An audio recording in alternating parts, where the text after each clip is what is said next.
સુખી કરે. ધર્મ એટલે સંપ્રદાય, સમજી લો ને. હા, તો જેને કાંઈ નહોતું આવડતું એવા લોકોના ગળામાં કંઠી પહેરાવીને મહાપ્રભુજીએ અષ્ટાક્ષરી મંત્રનું દાન કર્યું. જેને કાંઈ નહોતું આવડતું એને અદ્વૈતવાદનો સિદ્ધાંત સમજાવીને શંકરાચાર્યજીએ ધર્મનું સ્થાપન કર્યું.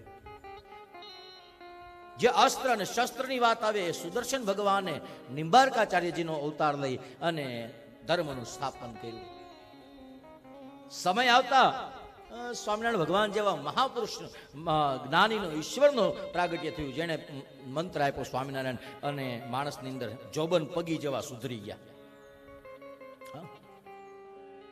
તો સંપ્રદાય છે એ મને તમને સુખ પણ આપે. હવે દુઃખ પણ ત્યાંથી જ મળે.